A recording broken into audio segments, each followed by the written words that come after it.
सर्वेभ्यो नमः। देववाणी संस्कृतम ई गुरुकुलम में आप सभी महानुभावों का हार्दिक अभिनंदन है।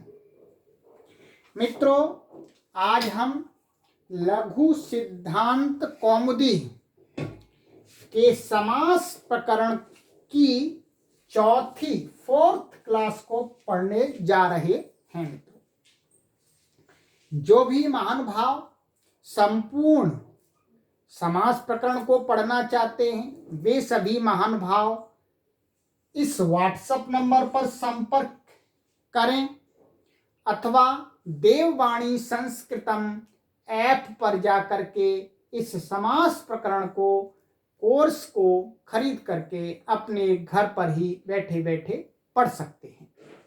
और इस पुस्तक को यदि मंगाना चाहते हैं तो इस व्हाट्सएप नंबर पर संपर्क करने से ये पुस्तक आपको आपके गृह पर ही बैठे बैठे उपलब्ध हो जाती है। मित्रों, चलिएगा अब मैं आगे चलता हूँ। आपको जो गत कक्षा में पढ़ाया था उससे आगे हम पढ़ना आरंभ करते हैं। गत कक्षा में मित्रों में आपको ये सूत्र पढ़ा रहा था सह सुपा, और इसमें मैंने कुछ पार्ट आपको पढ़ा भी दिया था। आपको अच्छी प्रकार से भली भांति समझ में आ गया था कि जो समास होता है वो किसका होता है। ये सूत्र ये क्या है, समास विधायक विधि सूत्र, अर्थात समास को करने वाला सूत्र है। और ये एक अधिकार सूत्र भी है, आगे भी जाएगा। तो ये देखिएगा, इन्होंने कहा कि सुप सुपा माने सुबंत का सुबंत के साथ समास होता है। ये सह एक एक्स्ट्रा लिखा हुआ विकल्प से होता है वो भी, ठीक है। तो ये भी अच्छा। और क्या है, समासत्वाद प्रातिपदिकत्वेन सुपुल, जब समास हो जाता है तो उसकी कृत तद्धित समासाश्च से प्रातिपदिक संज्ञा हो जाती है। ये भी मैंने आपको बतला दिया था। फिर कहा था वृत्ति ही, वृत्ति क्या है तो का परार्था विधानम वृत्ति ही। परार्था माने जब समास के अंदर कई पद कई शब्द मिल करके जुड़ करके किसी विशिष्ट अर्थ को कहते हैं, वही विशिष्ट अर्थ क्या है, वृत्ति कहलाता है। और वो वृत्तियां कितनी हैं, वो विशिष्ट अर्थ कितने प्रकार से कहे जाते हैं, कृत प्रत्यांत से कहे जाते हैं, तद्धित से कहे जाते हैं, समास से कहे जाते हैं, एक शेष से कहे जाते हैं, और सनाद्यंत जो धातु हैं उनसे कहे जाते हैं। तो वो सभी वृत्तियां 5 प्रकार की होती हैं, ठीक है, 5 प्रकार की। हम यहाँ पर केवल समास वृत्ति की बात करेंगे। और उस वृत्ति माने उस अर्थ विशेष को बतलाने के लिए कि इस समास समस्त पदों का ये अर्थ विशेष है, इसके लिए क्या है, वृत्त्यर्थावबोधकम वाक्यम विग्रह। जो हम वृत्ति के अर्थ माने उस समस्त पद के अर्थ को बताने के लिए किसी को जो वाक्य बनाते हैं वही क्या कहलाता है, विग्रह कहलाता है। ये भी मैंने बता दिया था। जैसे राज्यः पुरुषः, राजपुरुषः किसी ने बोला, किसी ने पूछा इसका अर्थ क्या है, तो फिर हम उसको समझाएंगे राज्यः पुरुषः। तो राज्यः पुरुषः ये जो वाक्य है इसी को यहाँ संस्कृत व्याकरण में कहा है विग्रह, ठीक है। और वो 2 प्रकार का होता है मित्रों, सच लौकिका अलौकिका। जो मैंने अभी आपको बोला राज्यः पुरुषः, ये तो लौकिक विग्रह है। अलौकिक विग्रह थोड़ा सा अलग होता है, तो वो भी मैंने आपको बतला दिया था। अब यहाँ पर ये मित्रों ये जो सूत्र है ये क्या है, यहाँ पर इसको विधि सूत्र बना लिया और अधिकार सूत्र भी बनाएंगे, आगे जाएगा। तो इसको जब विधि सूत्र इसलिए बनाया क्योंकि एक कुछ जगह हमें ऐसे समास प्राप्त होते हैं समस्त पद जिनके लिए महर्षि पाणिनि का कोई विशेष सूत्र नहीं है, तो उसी को केवल समास कहा मित्रों। तो केवल समास करने के लिए इस सूत्र को हम विधि सूत्र भी बना लेते हैं कि कोई भी सुबंत और कोई भी जो दूसरा सुबंत है उसके साथ समर्थ होगा तो समास को प्राप्त हो जाएगा। तो अब उसी का उदाहरण हम लेकर के ये आपको दिखलाना चाह रहे थे कि जो 2 प्रकार का विग्रह है तो उसका उदाहरण लिया है इन्होंने भूतपूर्व। इस भूतपूर्व में घटाएंगे जैसे तत्र पूर्वम भूत इति लौकिकः, पूर्वम भूतः ऐसा अलग करें, पूर्वम भूतः इति लौकिक, ये तो लौकिक विग्रह है, तो पूर्व में था अब नहीं है। तो अब व्याकरण का जो विग्रह करेंगे अलौकिक अर्थात जो लोक में प्रयुक्त नहीं होता है, तो उसका करेंगे पूर्व अम भूत सु, क्योंकि यहाँ द्वितीय का इसलिए अम आ गया, ये प्रथमा का इसलिए सु आ गया। ये व्याकरण की प्रक्रिया में हम ऐसा विग्रह करते हैं, ये समझ में आपको। अब मित्रों हम इसका आपको मोटा मोटा थोड़ा सा इसकी सिद्धि करा देते हैं, ठीक है। और ये जो लिखा है आचार्य वरदराज महाराज जी ने, भूत पूर्वे चरण इति निर्देशात पूर्व निपातः, ठीक है। पूर्व निपात इसको अभी मैं समझाता हूं कि जिस क्या क्या होता है समास में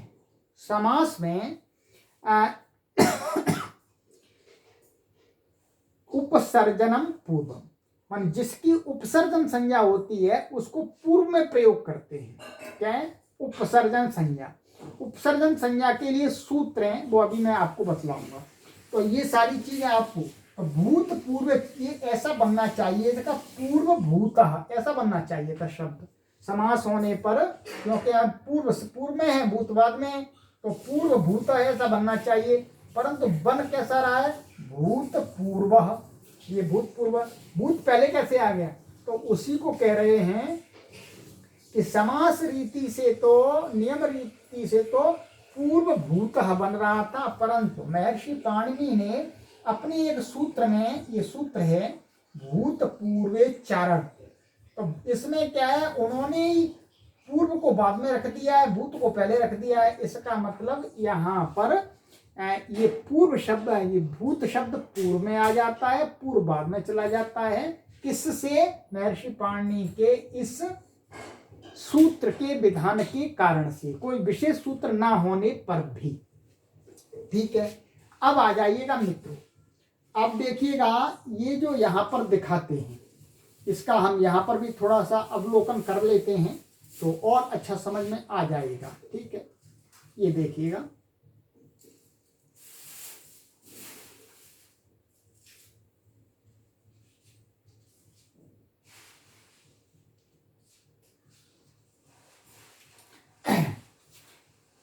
भूतपूर्व जो पहले हुआ हो, ठीक है।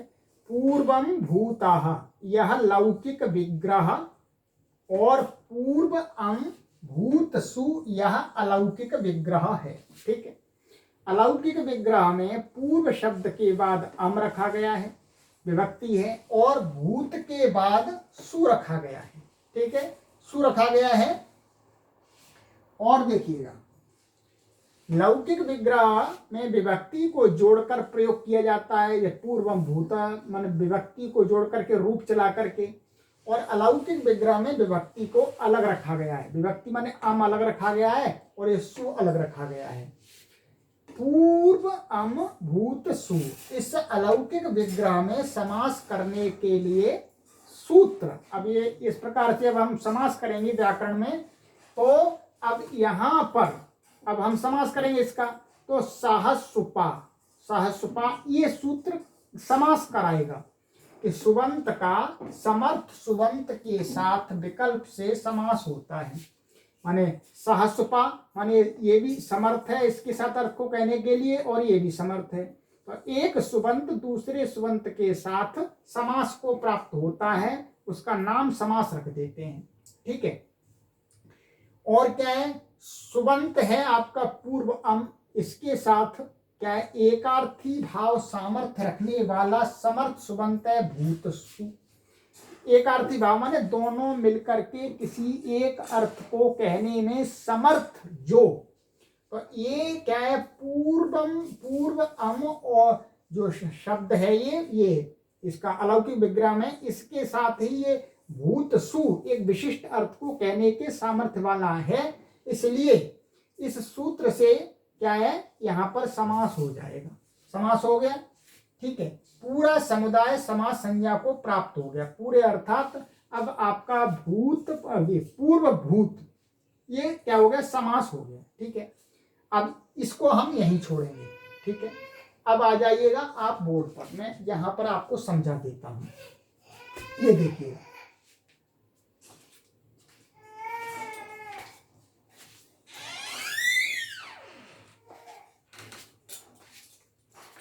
अब देखिएगा हमारे पास में ये समस्त पद है मित्र, क्या है, भूत पूर्वः, ठीक है, ये भूतपूर्व। अब हम इसका अलौकिक विग्रह करेंगे। लौकिक विग्रह मैंने आपको दिखा दिया। अलौकिक विग्रह क्या होगा इसका, पूर्व अम भूत सु, ऐसा हम रख लेंगे, ठीक है। कहीं पर भी परीक्षा में आता है पूछने के लिए तो इस प्रकार से लिखते जाएंगे। अब यहां पर ये समर्थ है, समर्था विधि से हमने इसको परखा, ये समर्थ है। तो समर्थ होने से क्या है, अब कोई सूत्र विशेष नहीं था तो सहसुपा, सहसुपा माने समर्थ सुबंत का समर्थ सुबंत के साथ समास हो जाता है। तो सहसुपा सूत्र से क्या हुआ, यहाँ पर समास हुआ। इस पूरे का नाम क्या रख दिया, समास, ठीक है जी। क्या नाम रख दिया, पूरे का नाम रख दिया समास। अब समास नाम रख दिया मित्रों, तो अब क्या है, समास नाम रखने पर समास संज्ञा हो गई, इसकी कुछ कार्य होते हैं। सबसे पहला कार्य होता है मित्रों कि इसकी कृतद्धित समासाश्च, क्या कृतद्धित समासाश्च जो सूत्र है वो क्या कहता है, ये सूत्र है आपका कृतद्धित समासाश्च,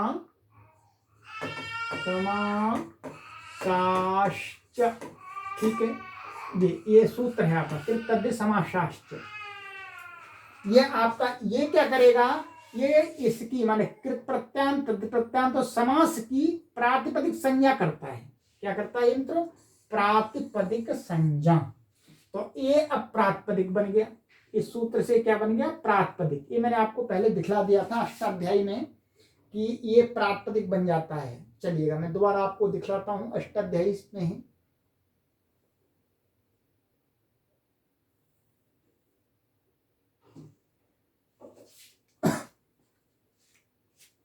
हाँ अब देखिएगा, ये आप देखेंगे, ये देखिएगा, ये यहां पर ये सूत्र है आपका कृतद्धित समासाश्च। तो ये ऊपर से प्रातिपदिक आ रहा है तो समास की प्रातिपदिक संज्ञा हो जाती है, ठीक है। तो प्रातिपदिक संज्ञा हो गई, ठीक है। और ये आपकी प्रातिपदिक संज्ञा हो गई। इसी के साथ यहां पर एक सूत्र आपको और दिखला देता हूं कि प्रथमा निर्दिष्टम समास उपसर्जनम, क्या है, प्रथमा निर्दिष्टम समास उपसर्जनम। ये कहता है कि समास विधायक जो सूत्र होता है, मैं समास का जो समास विधायक सूत्र होता है समास करने के लिए, उसमें जो पद प्रथमा विभक्ति से निर्दिष्ट होता है सूत्र में, और वो जिसको कहता है उसकी व्याकरण में क्या हो जाती है, उपसर्जन संज्ञा, उपसर्जन संज्ञा। जैसे जैसे आप देखेंगे कि साह सुपा, और ऊपर से सुबह मंत्र थे परांगवत स्वरे से क्या आ रहा है, सुप आ रहा है एक, तो इसका ए सुप साह सुपा ऐसा बन जाता है। तो सुपा साह सुप ऐसा बन गया। अब ये तो तृतीया का रूप है, ये क्या है, तृतीया का, और ये किसका रूप है, ये प्रथमा का है। तो ये मानिएगा ये समास विधायक सूत्र बन गया, ये समास विधायक सूत्र बन गया। तो समास विधायक सूत्र बनने से क्या हुआ मित्रों, ये प्रथमा से निर्दिष्ट, ये शब्द प्रथमा से निर्दिष्ट कौन सा है, प्रथमा से निर्दिष्ट सूत्र में ये है, ठीक है। ये तो इसने कहा कि ये पद किसको कहता है, यहां पर ये कहता है इसको, पूर्व को, पूर्व अम को, ये किसको कहता है, पूर्व अम को। तो इसकी उपसर्जन संज्ञा हो जाती है। इसकी एक तो उपसर्जन संज्ञा हो गई, कृतद्धित समासाश्च से इस पूरे की हो गई आपकी प्रातिपदिक संज्ञा। दो संज्ञा हो गई मित्रों, उपसर्जन संज्ञा इसकी हो गई, ये उपसर्जन संज्ञा हम आपको आगे बार बार समझाएंगे तो समझ में आ जाएगी, अभी इतना ही काफी है। वैसे यहाँ उपसर्जन संज्ञा का प्रयोजन भी नहीं है, कार्य होता ही नहीं उससे। उससे उल्टा कार्य होता है, जिसके लिए मैंने आपको अभी सूत्र दिखाया था, भूतपूर्व चरट। ठीक है, तो इस पूरे की प्रातिपदिक संज्ञा हो गई। प्रातिपदिक संज्ञा होने से क्या होता है, प्रातिपदिक सुपो धातु प्रातिपदिकयोः, माने माने सुपो धातु माने प्रातिपदिक, इस पूरे की संज्ञा हुई है। ध्यान करेंगे इसको मित्रों, प्रातिपदिक संज्ञा पूर्व अम भूत सु, इस पूरे की हुई है, अब पूरे की हुई है, पूरे की हुई है। तो अब एक आगे सूत्र लगेगा आपका, क्या लगेगा, सुपो धातु प्रातिपदिकयोः, ये सूत्र है, सुपो धातु। ये चलिए मैं अष्टाध्याय में दिखला देता हूं, जिससे आपको और सरलता हो जाएगी। ये लीजिएगा,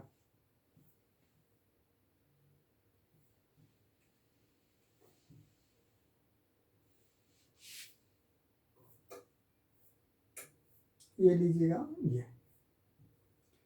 ये सूत्र है आपका, सुपो धातु प्रातिपदिकयोः, कि धातु और प्रातिपदिक के अवयव सुप, सुप माने जो 21 प्रत्यय हैं, यदि वो हैं तो उनका क्या हो जाता है, यहां से लुक आ रहा था पीछे से, मैंने आपको बताया था, यहां से लुक आ रहा है, ये लुक आ रहा है, लुक हो जाता है। लुक अर्थात क्या होता है, प्रत्यय से लुक्षुल लुपः से अदर्शन हो जाता, हट जाता है। तो इस सूत्र से क्या हुआ आपका, ये इसके प्रातिपदिक पूरे की संज्ञा है, इसके अवयव ये सुप है, एक ये सु है अवयव और एक ये अम, ये सुप है, तो इनका लुक प्राप्त हुआ। लुक क्या होता है, प्रत्यय से लुक्षुल लुपः, इस सूत्र से लुक हुआ। क्या सूत्र है आपका, प्रत्यय से लुक श्लू लुपः। ठीक है, ये सूत्र है, इससे क्या हो जाता है, प्रत्यय की, अर्थात प्रत्यय की ही, ये प्रत्यय हैं, ये प्रत्यय तो हैं, तो इनकी क्या है, लुक और श्लू और लुप, ये नाम रख जाते हैं प्रत्यय के अदर्शन के, प्रत्यय का हट गया, तो यहाँ लुक के द्वारा हटाया गया है। तो लुक लुक कहने से क्या, ये हट जाएंगे। क्या बच गया अब हमारा, पूर्व और भूत, ये बन गया, पूर्व भूत बन गया आपका। अब देखिएगा, मैंने आपको बताया था कि प्रथमा निर्दिष्टम समास उपसर्जनम सूत्र से इसकी क्या है, उपसर्जन संज्ञा। क्या है, उपसर्जन संज्ञा। तो उपसर्जन संज्ञा जिसकी होती है वो समास के अंदर सबसे पहले प्रयोग होता है, तो ये पूर्व शब्द को यहां प्रयोग होना चाहिए, परंतु हम देखते हैं कि हमें मिलता क्या है, भूतपूर्व, पूर्व भूत ऐसा शब्द नहीं मिलता है। तो इसके लिए ही आचार्य वरदराज महाराज जी ने कहा कि देखो, ये पूर्व को बाद में ले जाना है, भूत को पहले ले जाना है, क्योंकि सूत्रों के अनुसार तो पूर्व पहले आना चाहिए था, परंतु नहीं, ऐसा नहीं दिखता है। तो उसके लिए इन्होंने कहा कि ये जो सूत्र भूतपूर्व चरट, इस निर्देश से ही पूर्व शब्द का पूर्व निपात हो जाए, वो भूत शब्द का पूर्व निपात हो जाएगा। पूर्व निपात हो जाएगा, पूर्व निपात का अर्थ होता है रखना, क्या है, प्रयोग करना। ठीक है, ये देखिएगा, तो अब हम क्या करेंगे, भूत को पूर्व में ले आएंगे, भूत को पूर्व में ले आएंगे और ये पूर्व बाद में चला जाएगा, तो भूत पूर्व बन गया। ठीक है, अब इसकी जो स्वादि उत्पत्ति करके भूतपूर्व हम बना देंगे। स्वादि उत्पत्ति समास का विषय नहीं है। ठीक है, ये हमने आपको षड्लिंग में पढ़ा दिया है। षड्लिंग के जो भी प्रकरण है या शब्द रूप बनाना सिखलाया है, वहां पूरा बता दिया है। फिर भी अब आप इसको हम क्या ले आएंगे, ये सारा यहां से करते हैं, क्या बन गया हमारा, भूत पूर्व, पूर्व बन गया ये, और यहाँ प्रथमा विभक्ति का सु आ जाएगा। जो भी सारी भी विभक्तियों में इसके रूप चलेंगे, अब सभी विभक्तियों में सभी वचनों में इसके रूप चलेंगे, तो यहाँ सु ले आए और सु का सब इत संज्ञा आदि करके ही क्या कर दिया हमने, इत संज्ञा आदि करके भूत वृत्त विसर्ग आकद आदि होकर के भूतपूर्व बन गया। आप इस समास प्रकरण के साथ में अजंत जो षडलिंग प्रकरण है उसको अवश्य पढ़ें। क्या है? उसको अवश्य पढ़ें। वो उसकी भी कक्षाएं देववाणी संस्कृतम ऐप पर आपको उपलब्ध हो जाएंगी। तो ये भूतपूर्व, तो इस यहाँ पर हमारा जो मुख्य लक्ष्य था वो था समास का। वो समास मैंने आपको करके दिखला दिया। ठीक है, यही बात आचार्य वरदराज महाराज जी ने भी यहाँ समास की ही बतलाई है। स्वादि उत्पत्ति इन्होंने आगे कर दी है। ठीक है, स्वादि उत्पत्ति करने के लिए इन्होंने जो दिखाया उसको भी देख लेते हैं। चलिए, इन्होंने क्या बताया देखिएगा। इन्होंने कुछ विशेष नहीं दिखाया, इन्होंने भी नहीं दिखाया क्योंकि ये इसकी बात नहीं है। अतः भूतपूर्व को प्रातिपदिक मान करके, क्योंकि समास आ गया, प्राप्त संज्ञा है ही इसकी, तो सुविभक्ति आई, उसको रुक्त विसर्ग हुआ है, तो क्या बन जाएगी? भूतपूर्व। ये आपका बन गया। राइट, चलिएगा।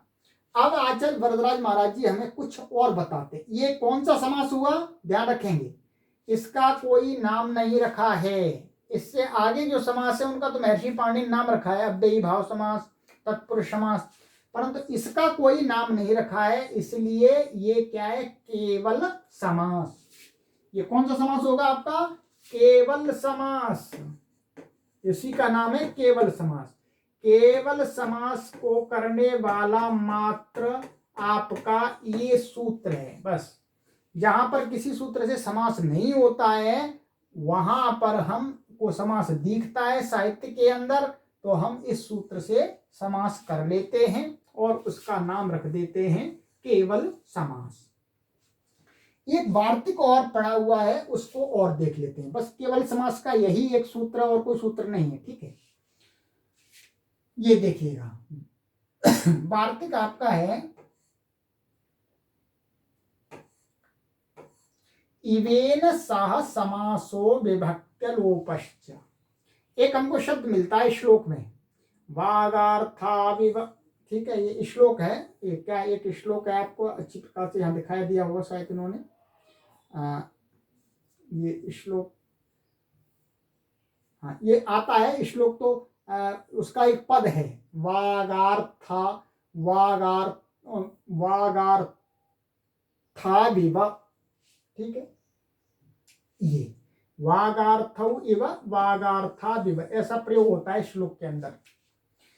अब यहां इन्होंने कहा ये क्या है? समस्त पद है, ये संधि से भी बन सकता था। ठीक है, क्या संधि से भी बन सकता था, परंतु नहीं, यहां पर ये जो हमें ऐसा दिखता है वो समस्त पद है। समस्त पद है तो इसमें समस्त पद में क्या होता है? समास करेंगे तो बीच की विभक्ति का लोप हो जाएगा।